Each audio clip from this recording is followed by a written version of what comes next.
Bonjour chers amis traders. Je m'intéresse toujours dans le cadre de mon défi depuis quelques temps au GBP USD qui, si on regarde déjà en tendance mensuelle, nous indique clairement quelque chose de clairement baissier, donc un biais baissier là-dessus. En hebdomadaire, on est un petit peu en range depuis quelques temps, on le voit clairement sur les oscillations du RSI, ici, et le stochastique qui fait un peu la même chose. Bon, les oscillations sont quand même de grande amplitude, mais bon. On serait plutôt dans la phase baissière de cette oscillation-là, si on regarde le stochastique en hebdomadaire. Si on se remet en journalier, qu'est-ce qu'on constate? Bon, on est dans une petite hausse depuis quelques temps, depuis à peu près, on va dire à peu près ici. On le voit, ce RSI légèrement au-dessus de sa zone de neutralité qui là, qui a une petite faiblesse qui se rapproche de cette droite de tendance qui peut matérialiser le bas du tunnel à serpent qu'on aurait pu placer un petit peu comme ça. Voilà.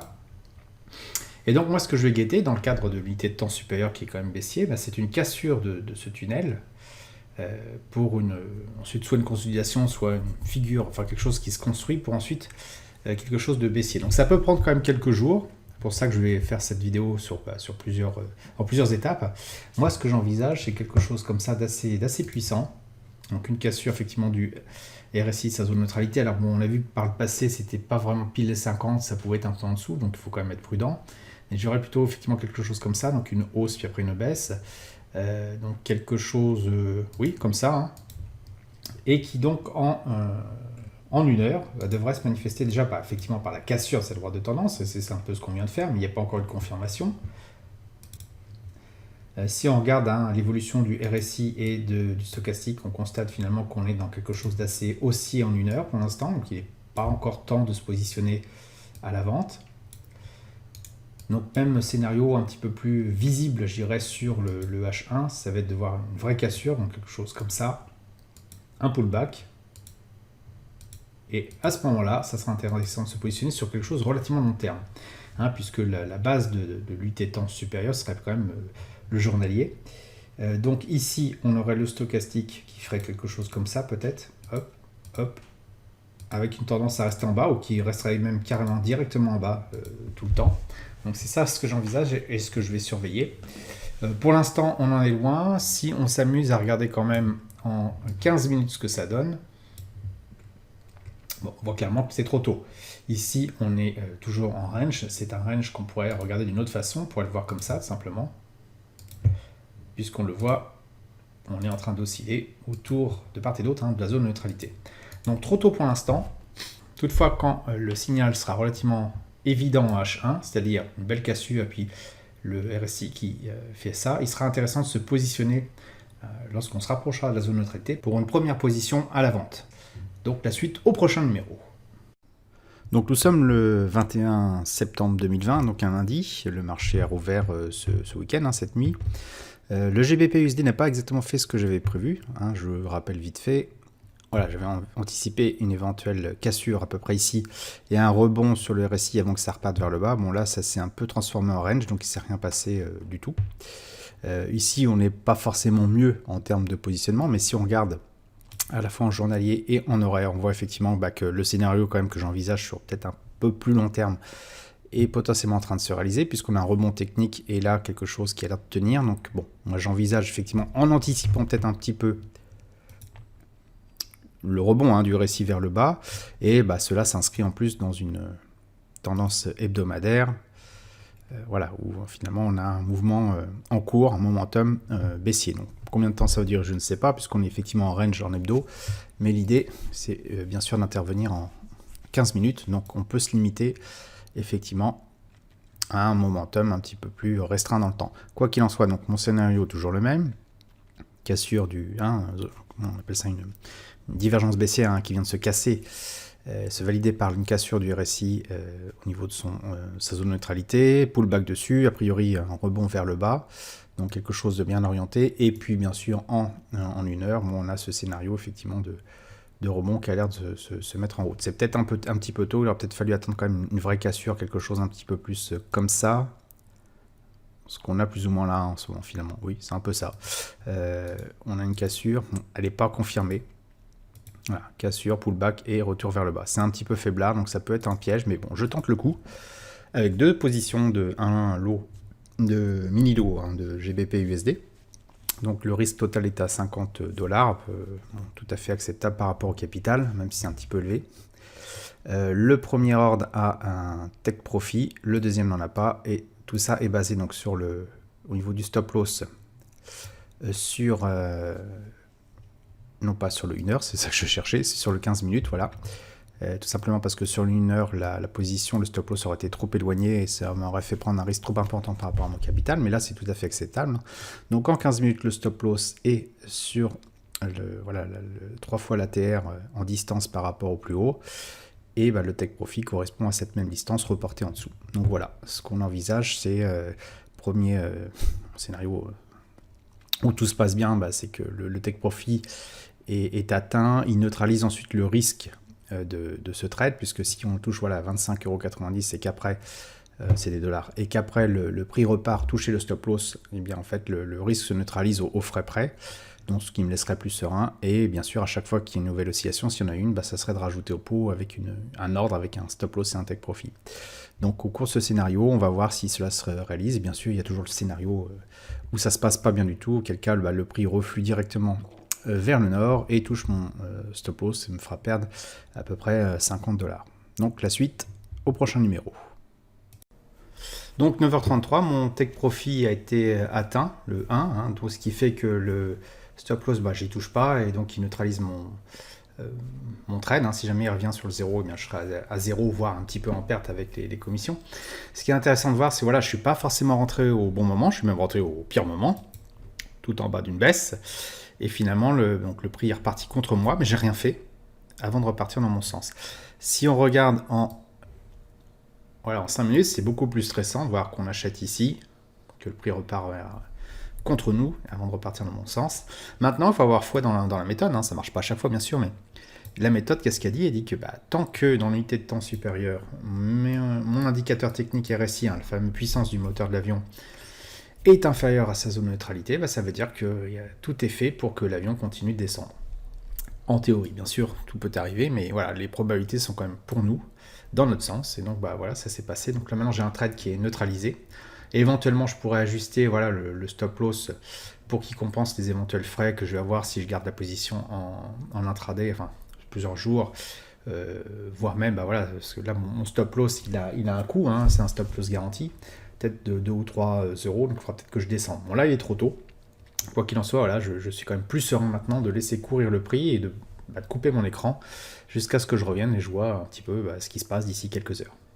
La suite au prochain numéro. Donc 21 septembre, en fin de journée, après des 19h. Donc la prise de position s'est faite ce matin, le take profit était touché ici, l'autre moitié de la position a été maintenue. Ici normalement j'aurais dû re-rentrer en position sur croisement du stochastique sur son signal. Bon, j'étais tout simplement pas devant les écrans, pas disponible en tout cas. Donc c'est pas grave, je laisse le prix courir sur ma première position. Donc ça fait un gain quand même conséquent en termes latents, 182 $ on va dire. Mais voilà, j'ai toujours pas rapproché mon stop loss, ce qui veut dire que potentiellement je peux revenir à zéro. Alors la raison voudrait que en fait on prenne ses gains ou qu'en tout cas qu'on rapproche le stop loss un peu plus. Donc oui, ça c'est quelque chose que je vais pouvoir faire. Mais voilà, mon idée c'est et si je l'avais fait ici, c'était de reprendre une position avec un risque d'une unité. Donc j'aurais mis entrer en position à peu près ici.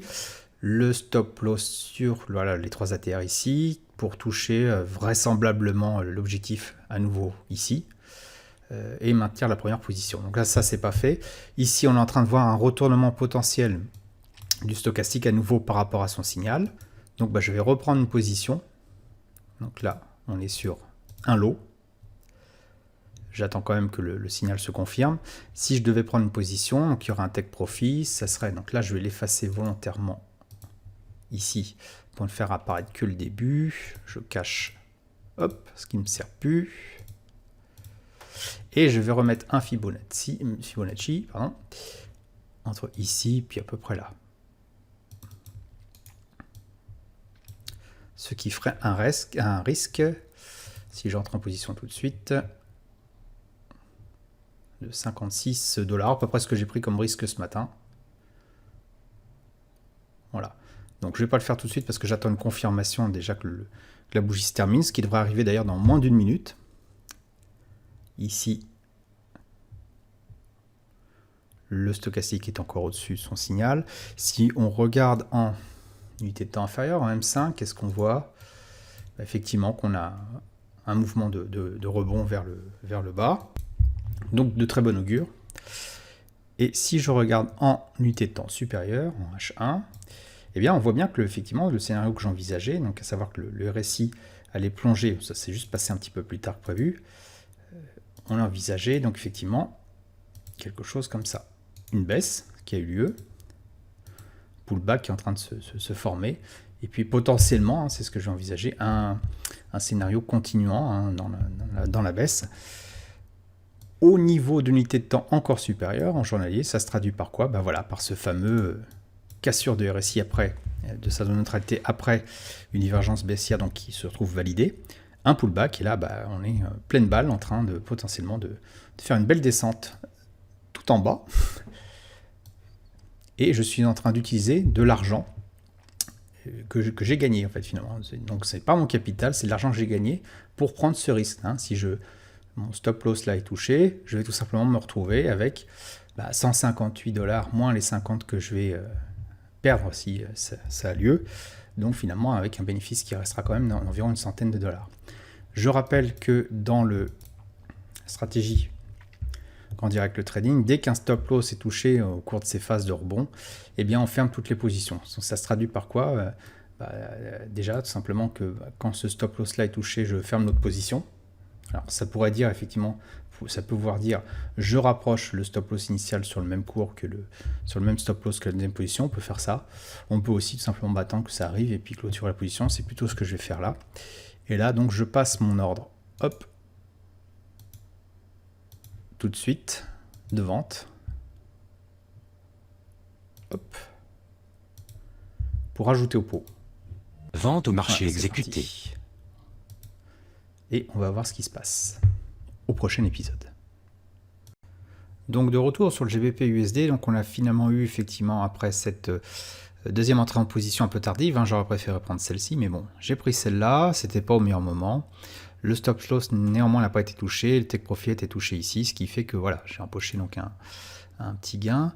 Là, entre-temps, hein, ça c'était depuis hier, j'ai rapproché le stop loss pour éviter justement qu'en cas de reflux du prix, je ressorte en perte. Hein. Il faut voir qu'à partir du moment où j'ai pris une position ici, que le stop loss était là, eh bien, moi, ma stratégie, c'est dès qu'un stop loss est touché, je clore la position. Donc, j'aurais très bien pu même ramener le stop loss ici. Mais bon, pour moi, tant que dans l'unité de temps supérieure, le RSI était en dessous de sa zone de neutralité, ce qui est le cas ici, c'est encore le cas, même si on s'en rapproche, eh bien, il n'y a pas lieu non plus de clôturer la position. Donc il ne fallait pas trop rapprocher stop loss. Ça, c'était plus d'un point de vue psychologique pour me dire, dormir tranquillement. Voilà, j'ai 62 $ qui compensent la perte du stop loss qui était à peu près à 50. Donc c'était un petit peu plus confortable. Ici, donc on est, hop, le stop loss est là. Donc il y a encore de la marge. Le prix est ici, il reflue, ce qui est tout à fait normal après une descente de ce type-là. Au niveau de l'UT+1, comme je le disais juste avant, on a le RSI qui revient chatouiller un peu sa zone de neutralité, donc je m'attends effectivement que ça reparte après vers le bas, auquel cas je pourrais rajouter un peu une position. Alors il faut bien sûr que je sois en face de l'écran, ce qui n'est pas forcément facile en ce moment vu que je continue de travailler. Néanmoins, voilà, si ce scénario ne devait pas se produire, et bien en fait, on aura une cassure du RSI par rapport à sa zone de neutralité. Ici, on ne peut pas dire vraiment qu'on ait une divergence baissière, haussière, donc c'est pour ça que je ne suis pas très convaincu que ça va arriver, mais ça peut arriver. Auquel cas, on sortira tout simplement de position et puis ça sera fini, quoi. Et ça aura fait un bon gain intéressant. Évidemment, pas autant que si j'avais tout clôturé ici, mais on ne peut pas savoir à l'avance ce que fait le prix. Mais voilà, j'applique la stratégie. Pour l'instant, en appliquant la stratégie, alors ici c'était news, eh bien, on voit qu'on s'en sort pas si mal que ça. La suite au prochain épisode. Donc le mardi à 19h17, donc j'étais pas disponible pour prendre ce troisième mouvement qui était assez intéressant. Quoi qu'il en soit, si j'avais dû le prendre, je pense que je l'aurais pris plutôt ici au premier retournement. Voilà, avec donc un stop loss qui aurait été à peu près là. Ce qui fait que voilà, j'aurais juste touché à l'instant le take profit, donc pour une troisième jambe de baisse. Ce qu'il faut voir, c'est voilà, qu'est-ce qui s'est passé en unité de temps supérieur, en H1. On a effectivement donc une divergence haussière qui ne s'est pas validée, puisque le prix est revenu, comme je disais tout à l'heure, sur sa zone de neutralité avant de repartir. Donc c'est là que j'aurais pris position. Malheureusement, je n'étais pas disponible pour le faire. C'est pas grave, ça fait partie du jeu. On pourrait même envisager un robot qui permettrait de prendre ses positions à notre place, mais bon, on n'en est pas encore là. Ça trotte dans ma tête, mais pour l'instant, je ne le fais pas. Et surtout, on était dans encore plus supérieur, en daily. Eh bien, notre scénario est en train de se réaliser. Nous avons une divergence baissière qui est apparue, cassure sur le RSI, cassure du RSI sur sa zone de neutralité, pullback dessus, et ça repart. Donc là, clairement, ça indique une tendance qui est en train de vraiment de s'amorcer en étant baissière. Donc c'est très intéressant de prendre ça dès le départ. Et c'est un peu tout l'intérêt de cette position là qui a été prise donc hier, lundi. Donc on a 214 $ actifs là de gain d'intent depuis cette position qui a été ouverte hier lundi. Donc c'est relativement intéressant de la conserver le plus longtemps possible. Effectivement, à plusieurs moments on aurait pu dire, par exemple ici, là je sors, c'est en train de refluer, et pourtant non, ça continue. Et pourquoi ça continue ? Évidemment, a posteriori, c'est toujours facile de le faire, mais vous avez vu, je l'ai filmé en temps réel. Eh bien, on avait nos signaux qui nous indiquaient en unité de temps supérieure que le prix était inférieur, le RSI était inférieur à sa zone de neutralité. Preuve, s'il en fallait, que tout simplement, on était dans un mouvement baissier, donc il fallait accepter les oscillations du serpent en sein de sa boîte, et tout simplement conserver la position. Même si là, effectivement, là aussi, on aurait pu avoir peur, et non, on conserve. Et on va conserver jusqu'à temps que le RSI invalide dans l'unité de temps supérieure cette tendance baissière qui pour l'instant n'est pas du tout invalidée. Donc la suite au prochain épisode. Mercredi 23 septembre, 19h15, on est de retour donc, sur le GBP/USD. On voit qu'il y a eu une petite remontée qui fait suite à une divergence baissière, donc qui n'a pas l'air de se valider pour l'instant. Pourquoi je dis ça ? Eh bien, tout d'abord, on a le stochastique qui semble rebondir, et croiser son signal, le RSI qui semble lui-même rebondir en unité de temps supérieure. Et puis bien sûr, en UT, on voit clairement qu'on se rapproche le RSI se rapproche de la zone de neutralité. On pourra donc estimer que si on passe en dessous, qu'on consolide et qu'on recasse, qu'on se maintient en dessous, on pourra en mettre une petite pièce dans la boîte pour repartir à la vente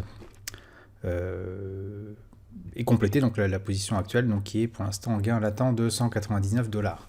La toute première position qui a été prise en début de semaine, lundi. Donc il y en a eu plusieurs entre-temps qui ont été reprises par-dessus, ici, celle-là je ne l'ai pas prise, et celle-là je l'ai prise aussi, celle-là, oui, et je vais peut-être reprendre celle-ci, on va voir. Donc on reste en stand-by. Donc 20h21, donc j'ai repris une position là à l'instant, j'ai attendu vraiment que le RSI recasse sa zone de neutralité par rapport à ce plan de trading consistant à surfer à chaque fois que le RSI revient dans l'unité de temps supérieure sur sa zone de neutralité et repart vers le bas, de reprendre une position. Donc pour l'instant, on va surveiller ça de près puisqu'on est quand même toujours en train de flirter en unité de temps supérieure avec le RSI. Si ça s'invalide, on sort toutes les positions. Sinon, on va continuer tranquillement, voir ce qui se passe. Donc jeudi soir, on est à peu près à 20h, 24 septembre. Donc qu'est-ce qui s'est passé ? Eh bien en fait, j'ai reçu une alerte par mail indiquant que le RSI en H1 repassait au-dessus de sa zone de neutralité. Ce qui m'a fait donc clôturer tout simplement mes deux positions. La première effectivement en légère perte. Donc à peu près moins 15 €, ça s'est fermé à peu près ici, voilà, quand j'ai reçu l'alerte. Et la deuxième, elle était beaucoup plus intéressante. Pourquoi ? Parce que si je reprends l'historique, je l'ai ouverte ici et revendue là. Donc un gain de 167 € environ, ce qui fait donc un gain total relativement intéressant. Puisqu'au final, si je fais les comptes, on arrive à peu près 20, 48, 167, moins 15, quelque chose comme 220 €. Donc on voit le premier ordre qui a duré pendant toute la descente, 167 €, c'est celui qui a été le plus intéressant. Et on voit également 3 autres ordres. Les deux premiers, le tout premier 21 €, le deuxième 48 € et le troisième qui était légèrement négatif. En général, quand on a un ordre comme ça qui fait toute une longue durée, une longue descente ou une longue montée, on a entre 3 et 4 ordres secondaires, j'appelle ça des ordres accompagnants, qui permettent finalement de pratiquement doubler quand on s'en sort bien, ce qui n'est pas mon cas ici, cette valeur-là. Donc voilà, fin du trade. Donc qu'est-ce qui s'est passé exactement? Comme je le disais, j'ai reçu une alerte indiquant que le RSI passait au-dessus de sa zone de neutralité, à peu près là. Donc j'aurais pu attendre effectivement parce qu'il y a une rebaisse après. J'étais pas forcément dans les meilleures conditions, mais j'ai pris la décision de sortir pour prendre mes gains et aussi parce que j'avais 3 ordres accompagnants, ce qui me paraissait largement suffisant. Et puis surtout parce que, voilà, quand même en H1, on avait une divergence haussière qui commençait à apparaître, qui n'est toujours pas validée au moment où je vous parle, mais qui pourrait très bien se valider par la suite. Donc, bon, c'est déjà un beau trade. Voilà, si vous avez apprécié cette vidéo, vous pouvez laisser un pouce bleu pour m'encourager à continuer. Si vous ne voulez rater aucune nouvelle vidéo, abonnez-vous à la chaîne. Et si vous êtes intéressé par la stratégie que j'ai utilisée pour réaliser ce trade, je vous mets en description de cette vidéo le lien afin de pouvoir y accéder et avoir tous les détails. Je vous dis merci et à bientôt sur le blog.